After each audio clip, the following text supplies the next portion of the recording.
1 Yohanes 1 Yohanes bab 1. Apa yang telah wujud sejak mulanya, yang telah kami dengar, yang telah kami lihat, dan yang telah kami sentuh dengan tangan, itulah yang kami beritakan tentang firman yang memberi hidup. Hidup itu telah ditunjukkan. Kami telah melihat dan memberikan kesaksian, serta memberitahumu tentang hidup kekal bersama Bapa yang telah ditunjukkan kepada kami. Kami memberitahumu apa yang telah kami lihat dan dengar, supaya kamu juga dapat bersaudara dengan kami. Sesungguhnya, kami hidup dalam keakraban dengan Bapa dan Anaknya Yesus Kristus. Kami menulis tentang segala ini kepadamu, supaya kebahagiaanmu sempurna. Inilah perutusan yang telah kami dengar daripadanya dan sampaikan kepadamu. Allah itu cahaya, dan sama sekali tiada kegelapan dalamnya. Sekiranya kita mengatakan bahwa kita hidup dalam keakraban dengannya, sedangkan kita melangkah dalam kegelapan, maka kita berdusta dan tidak mengamalkan kebenaran. Tetapi jika kita melangkah dalam cahaya, sebagaimana Allah wujud dalam cahaya, maka benar-benarlah kita hidup dalam persaudaraan satu sama lain, dan darah Yesus, Anaknya, menyucikan kita daripada segala dosa. Sekiranya kita mengatakan bahwa kita tidak berdosa, kita menipu diri kita sendiri, dan kebenaran tidak ada dalam diri kita.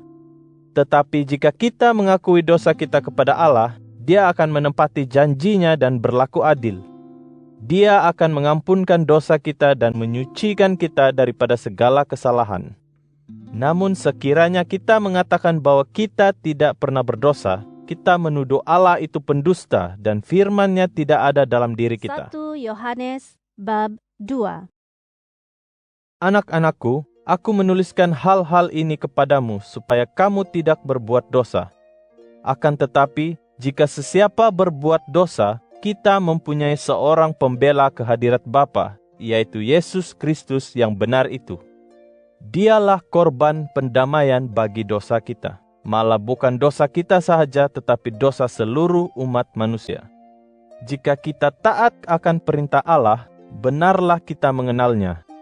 Sekiranya seseorang berkata, "Aku mengenal Allah," tetapi tidak taat akan perintahnya, maka dia seorang pendusta dan kebenaran tidak ada dalam dirinya.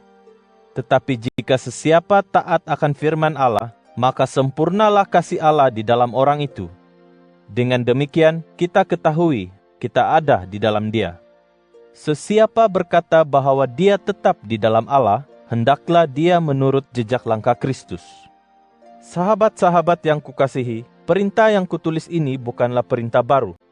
Perintah ini perintah lama yang telah kamu terima dari mulanya. Perintah lama ini firman Allah yang telah kamu dengar. Namun demikian, perintah yang kutulis ini tetap baru. Kebenarannya ternyata pada diri Kristus dan dirimu. Ini disebabkan kegelapan hampir berlalu dan cahaya yang benar telah pun bersinar.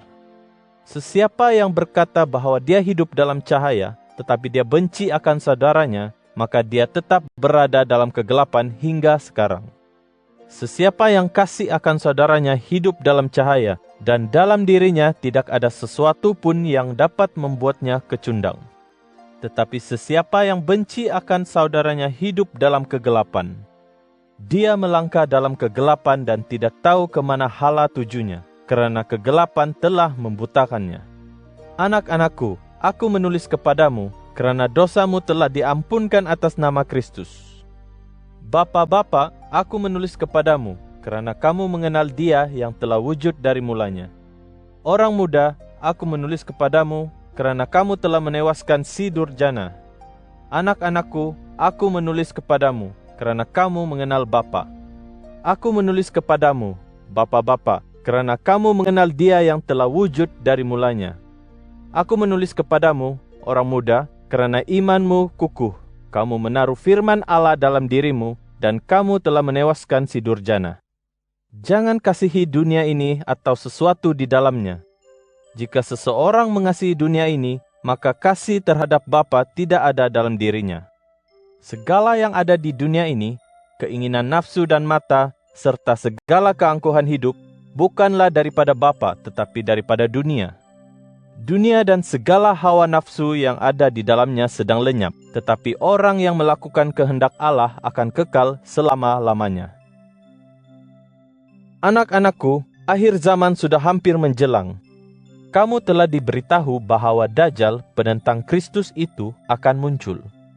Sekarang pun telah muncul ramai orang yang menentang Kristus. Dengan demikian, kita tahu bahwa akhir zaman sudah hampir menjelang. Mereka telah memisahkan diri daripada kita, tetapi mereka sebenarnya bukanlah sebahagian daripada kita. Jika mereka benar-benar sebahagian daripada kita, tentulah mereka tetap bersama kita. Oleh itu, tindakan mereka memisahkan diri daripada kita menunjukkan ke semua mereka itu bukanlah benar-benar sebahagian daripada kita. Kamu telah menerima pengurapan daripada Yang Kudus, maka kamu mengenal kebenaran. Aku menulis kepadamu bukan kerana kamu tidak mengenal kebenaran, tetapi kerana kamu mengenalnya. Kamu juga tahu bahwa yang dusta tidak berasal daripada yang benar. Sesiapa yang mengatakan bahwa Yesus bukan Kristus, dialah pendusta. Orang itu tidak mengakui Bapa dan Anaknya, dan dialah Dajjal, penentang Kristus. Sesiapa yang tidak mengakui Anak, maka dia juga tidak mengakui Bapa. Sesiapa yang menerima Anak, maka dia juga menerima Bapa. Oleh yang demikian, pastikan perkabaran yang kamu dengar dari mulanya tetap ada di dalam dirimu. Jika perkabaran itu tetap ada di dalam dirimu, kamu akan sentiasa tetap di dalam Anak dan juga di dalam Bapa. Inilah yang dijanjikan kepada kita, yaitu hidup yang kekal. Aku menulis kepadamu tentang mereka yang hendak menyesatkanmu. Tetapi bagi kamu, pengurapan yang kamu terima daripadanya itu tetap ada dalam dirimu. Kamu tidak memerlukan ajaran daripada sesiapa pun, kerana Roh-Nya telah mengajar segalanya kepadamu, dan segalanya benar, tidak ada yang dusta. Oleh itu, tetaplah kamu di dalam Dia. Sekarang pun, hai anak-anakku, kamu harus tetap di dalamnya, supaya apabila Dia datang kelak, kita dapat menghadapnya dengan berani, tanpa rasa malu. Jika kamu tahu bahwa Dia itu benar, maka kamu harus tahu bahwa orang yang melakukan apa yang benar lahir daripada Allah. 1 Yohanes bab 3. Ketahuilah betapa kasihnya Bapa kepada kita sehingga kita disebut anak-anak Allah. Dan sememanglah begitu. Sebabnya dunia ini tidak mengenal kita ialah kerana dunia ini tidak mengenal Allah. Sahabat-sahabat yang kukasihi, sekarang ini kita anak-anak Allah, tetapi belum nyata bagaimana keadaan kita kelak. Tetapi kita tahu bahwa apabila Kristus datang, kita akan menjadi sepertinya, kerana kita akan melihatnya dalam keadaannya yang sebenar. Sesiapa yang menaruh harapan ini kepada Kristus akan memelihara dirinya supaya suci, sebagaimana Kristus itu suci. Sesiapa yang berbuat dosa, dia melakukan keleluasaan kerana dosa itu perbuatan keleluasaan. Kamu tahu bahwa Kristus dihantar untuk menghapuskan dosa umat manusia. Dalam dirinya tiada dosa. Oleh itu, sesiapa yang tetap di dalam Kristus tidak akan berbuat dosa berterusan. Sesiapa yang terus berbuat dosa belum melihat dan mengenal Dia. Anak-anakku, jangan biarkan sesiapa pun menyesatkanmu. Sesiapa yang melakukan apa yang benar adalah orang yang benar seperti Kristus. Orang yang terus berbuat dosa itu berasal daripada iblis, kerana dari mulanya lagi iblis telah berbuat dosa. Itulah sebabnya Anak Allah datang untuk membinasakan pekerjaan iblis. Sesiapa yang lahir daripada Allah tidak akan berbuat dosa berterusan, kerana benih Allah ada dalam dirinya. Oleh sebab dia lahir daripada Allah, dia tidak mungkin berbuat dosa berterusan. Dengan demikian, nyatalah perbezaan antara anak-anak Allah dengan anak-anak iblis. Orang yang tidak melakukan apa yang benar bukanlah anak Allah, demikian juga orang yang tidak mengasihi saudaranya. Kamu telah mendengar perkabaran ini dari mulanya. Kita harus kasih mengasihi. Janganlah kita bertindak seperti Kain yang asalnya daripada iblis dan membunuh adiknya sendiri. Mengapakah dia membunuh adiknya? Semata-mata kerana perbuatannya salah sedangkan perbuatan adiknya benar. Oleh itu, saudara-saudaraku, janganlah heran jika kamu dibenci oleh orang di dunia ini. kita tahu bahwa kita terus hidup dan tidak akan binasa karena kita mengasihi saudara-saudara kita. Sesiapa yang tidak mengasihi saudaranya akan tetap dikuasai oleh maut. Sesiapa yang benci akan saudaranya ialah pembunuh. Kamu tahu bahwa seorang pembunuh tidak mempunyai hidup yang kekal dalam dirinya. Dengan demikian, kita tahu bagaimana cara mengasihi seseorang. Yesus Kristus telah menyerahkan nyawanya untuk kita. Oleh itu, kita harus menyerahkan nyawa kita untuk saudara-saudara kita. Jika seorang yang berharta melihat saudaranya yang miskin memerlukan bantuan, tetapi tidak mahu menolongnya, bagaimanakah kasih Allah dapat hidup dalam dirinya? Anak-anakku, janganlah kasih kita di mulut sahaja. Kita hendaklah kasih mengasihi melalui perbuatan dan kebenaran yang sejati. Dengan demikian, kita tahu bahwa kita anak-anak Allah yang benar dan hati kita tetap damai di hadirat Allah. Sekiranya hati nurani kita menyalahkan kita. Sebabnya kita tahu bahwa Allah lebih besar daripada hati kita dan Allah Maha mengetahui. Oleh yang demikian, saudara-saudara yang kukasihi, jika hati nurani kita tidak menyalahkan kita, kita dapat menghadap Allah dengan tetap hati. Kita menerima apa yang kita minta daripadanya, karena kita taat akan perintahnya dan melakukan apa yang diredainya. Perintahnya adalah, kita harus percaya akan nama anaknya, Yesus Kristus, dan kasih mengasihi seperti suruhan Kristus. Sesiapa yang taat akan perintahnya tetap ada di dalam Allah dan Allah ada di dalamnya. Kita tahu bahwa Allah tetap ada di dalam kita karena Dia telah mengurniakan Roh-Nya kepada kita. 1 Yohanes bab 4. Saudara-saudara yang kukasihi, jangan percayai setiap roh. Sebaliknya ujilah setiap roh itu, sama ada datang daripada Allah, karena terdapat ramai penipu telah menjelajah ke seluruh dunia. Untuk memastikan sama ada roh itu roh Allah, inilah caranya. Jika roh itu mengakui bahwa Yesus Kristus telah datang ke dunia sebagai manusia, maka roh itu datang daripada Allah. Tetapi jika roh itu menolak hakikat tentang Yesus ini, nyatalah roh itu bukan daripada Allah, tetapi daripada Dajjal, penentang Kristus. Kamu sudah mendengar bahwa roh itu akan muncul. Sekarang roh itu sudah pun ada di dunia ini. Namun demikian, anak-anakku, kamu milik Allah.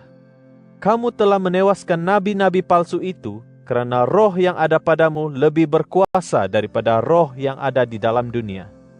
Nabi-nabi palsu itu berkata tentang hal ehwal daripada pandangan dunia, dan orang dunia ini mendengar kata-kata mereka karena mereka milik dunia ini.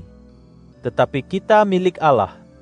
Sesiapa yang mengenal Allah mendengar kata-kata kita, dan sesiapa yang bukan milik Allah tidaklah mahu mendengar kata-kata kita. Demikianlah caranya kita mengenal pasti roh yang membawa kebenaran dan roh yang menyesatkan. Saudara-saudara yang kukasihi, marilah kita kasih mengasihi karena kasih itu datang daripada Allah. Sesiapa yang kasih mengasihi lahir daripada Allah dan mereka mengenal Allah.